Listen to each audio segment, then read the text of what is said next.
राजेंद्र सिंह दीपवाल हैं जो कि कीर्ति किसान यूनियन के हैं। इस संयुक्त किसान मोर्चा के सदस्य भी हैं, लगातार सरकार के साथ बातचीत में शामिल भी रहे हैं। पहले सर, आपका रिएक्शन क्या है? भूपेंद्र सिंह मान ने अपना नाम वापस लिया है, क्या आप लोग दबाव बना रहे थे? ये कैसे हुआ? क्योंकि जाहिर सी बात है, जब उनका नाम दिया सुप्रीम कोर्ट ने तो उन्होंने अपनी हामी जरूर भरी होगी, उसके बाद ही उनका नाम दिया गया होगा।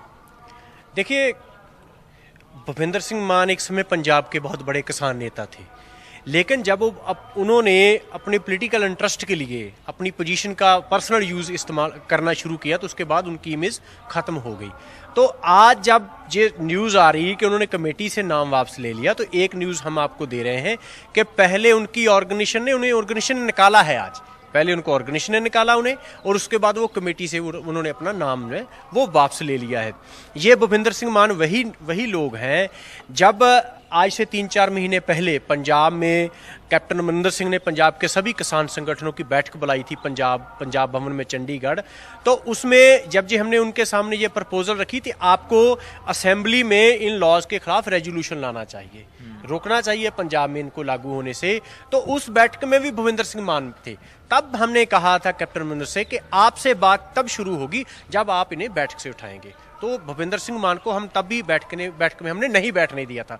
तो जिस आदमी को हम अपने साथ बैठक में नहीं बैठने देते और सुप्रीम कोर्ट कह रही कि आप इनके समक्ष पेश हो, ये तो अपने आप ने एक मजाक है। तो सिर्फ भूपेंद्र मान ने अपना नाम वापस लिया है, दूसरे भी नाम वापस ले लेंगे तो इससे क्या फर्क पड़ता? हम तो पहले इनको रिजेक्ट कर चुके हैं। तो मतलब आप लेकिन फिर भी भूपेंद्र मान साहब ने फैसला लिया है और अपनी चिट्ठी में उन्होंने ये लिखा है कि जो सेंटिमेंट्स हैं उनको देखते हुए पंजाब के किसानों के समर्थन में उन्होंने ऐसा किया है, ऐसा उन्होंने अपनी चिट्ठी में लिखा है। देखिए, मैंने भी अभी पढ़ा है, जो लास्ट लाइन है, उन्होंने कहा कि मैं पंजाब के किसानों और पंजाब के साथ खड़ा हूँ। तो इट मीन्स, इसका मतलब ये भी है कि ये जो कमेटी है ये किसानों और पंजाब के खिलाफ खड़ेगी। अच्छा, तो अब से ये चलिए, ये तो बड़ी अच्छी बात बताई आपने कि आप लोगों ने इस तरीके से दबाव बना दिया कि उनको ये वापस देना पड़ा अपना नाम। अब सरकार के साथ कल आपकी बातचीत है नवे दौर की, जाएंगे बातचीत करने के लिए? बिल्कुल, बातचीत के लिए हम हमेशा तैयार हैं, बातचीत करने के लिए जाएंगे। और ये सरकार जो लगातार पहले प्रचार करती है कि ये गैर जिम्मेवार बात नहीं करना चाहते, बातचीत के लिए हम हमेशा तैयार हैं और आंदोलन की भी तैयारी कर रहे हैं। अगर सुप्रीम कोर्ट की कमेटी के पास बोलती है सरकार कि आप कमेटी के पास जाइए, अब उनके हाथ में कुछ नहीं है, सुप्रीम कोर्ट ने होल्ड कर दिया है कानून, और समिति के पास जाइए, कल बैठक में आपसे ये कह दिया जाता है, तो उस सूरत में आप क्या करेंगे? नहीं, हम तो पहले ही कह चुके हैं कि हम कमेटी के समक्ष नहीं पेश होंगे।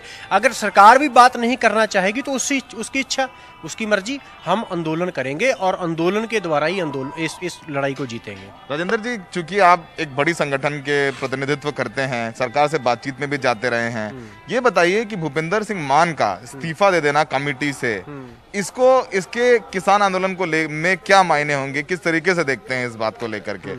एक आपका रहना बता दीजिए, भूपेंद्र सिंह मान को आप लोग पसंद नहीं करते तमाम उनकी नीतियों, और उन्होंने अपना जिस प्रकार से इस्तेमाल किया है, लेकिन आपको लगता है कि एक छोटी सी जीत है आपकी, जिस तरीके से आपने समिति को खारिज किया? मान सकते हैं डिस्क्रेडिट होगी कमेटी। अब उस कमेटी का वजूद ही खतरे में है। भूपेंद्र मान ने इस्तीफा दे दिया है, तो अब सरकार किसके सामने पेश होने को कहेगी? सरकार को चाहिए कि अब भी वो समझ ले कि इन लॉज को निरस्त करना पड़ेगा। इस तरह की बातें कि इस तरफ चले जाओ, उस तरफ चले जाओ, हम तो ये भी कहें कि सुप्रीम कोर्ट भी पॉलिटिकली एक्ट कर रही है, ऐसा नहीं करना चाहिए। नहीं सर, सुप्रीम कोर्ट के बारे में हम आपकी बात से इत्तेफाक नहीं रखते हैं, मैं ऑनर ये कहना चाहता हूँ। लेकिन ये बताइए कि अब जो बाकी 3 सदस्य हैं, अब क्या उन पर भी आप लोग दबाव बनाएंगे? इस तरीके से भूपेंद्र मान पर आप लोगों ने दबाव बना दिया, उनकी ऑर्गेनाइजेशन ने उन पर दबाव बनाया, तो बाकी 3 जो सदस्य उन पर भी दबाव बनाएंगे आप लोग कि आप कमेटी से नाम वापस ले ले? नहीं, हम तो उन पर दबाव इसलिए बनाएं कि हम अगर चाहते हो कि ये आदमी ने ये चाहिए कमेटी में, हम तो अगर कमेटी में कोई भी हो, हम उस कमेटी के समक्ष नहीं पेश होंगे। हम उस कमेटी को रिजेक्ट कर रहे हैं। हम सुप्रीम कोर्ट की कमेटी के समक्ष नहीं पेश होंगे। ये लॉज पार्लियामेंट ने बनाया और पार्लियामेंट के जो नुमाइंदे हमसे बात कर रहे हैं, पार्लियामेंट में बना है, पार्लियामेंट ही में इसको निरस्त किया जाना चाहिए। राजेंद्र जी, अगर कल को ये कमेटी निरस्त होती है और उसमें सुप्रीम कोर्ट आपसे पूछता है कि आप बताइए किसको चाहते हैं कमेटी में सदस्य, आप अपने में से 2 लोग भेज दीजिए, तब आप लोग कमेटी के सामने जाएंगे?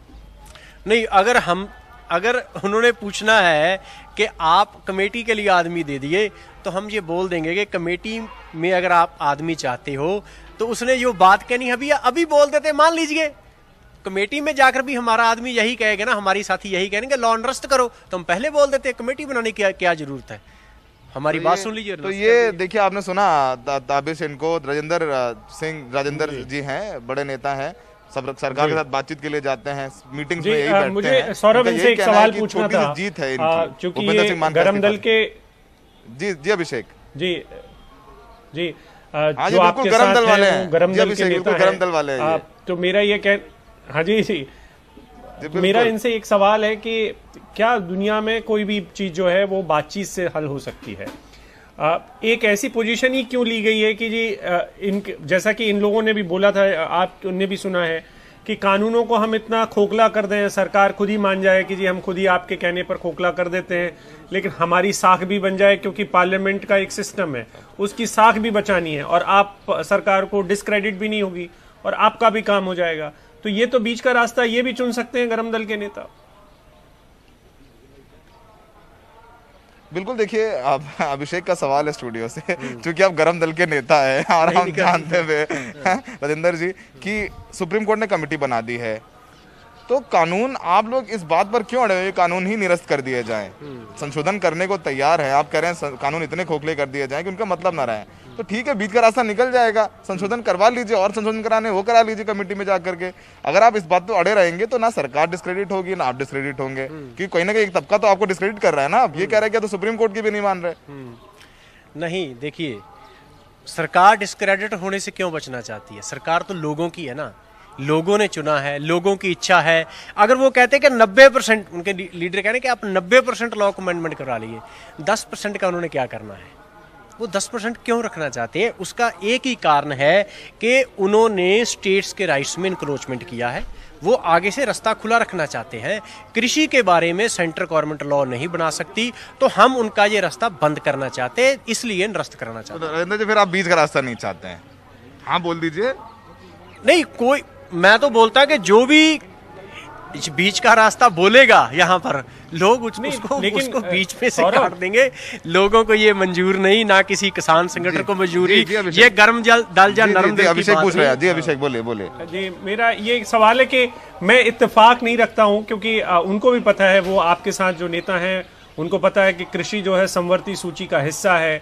ऐसा नहीं है कि केंद्र इसको लेकर कानून नहीं बना सकती है।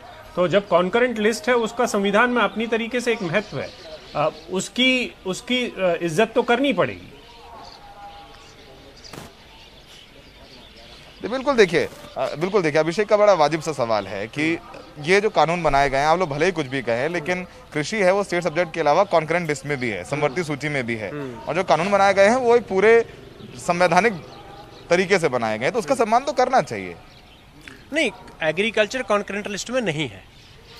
जो कॉन्करेंट लिस्ट की एंट्री नंबर 33 है, उसमें कहा गया है कि कमर्स और ट्रेड के बारे में लॉ बना सकते हैं। एग्रीकल्चर, ट्रेड और कमर्स में नहीं आता है जी। और उसका जो क्लॉज ए है, उसमें बी है, उसमें लिखा गया food stuffs and edible oils, इसके बारे में बता सकते हैं। हम फूड स्टफ पैदा नहीं करते हैं, हम ग्रेन पैदा करते हैं, और ग्रेन में आप देख लीजिए कॉन्स्टिट्यूशन को, उसकी जो डेफिनेशन है फूड स्टफ्स की, उसमें प्रोसेस्ड फूड आता है, उसमें ग्रेन नहीं आता। एडिबल ऑयल नहीं हम पैदा करते।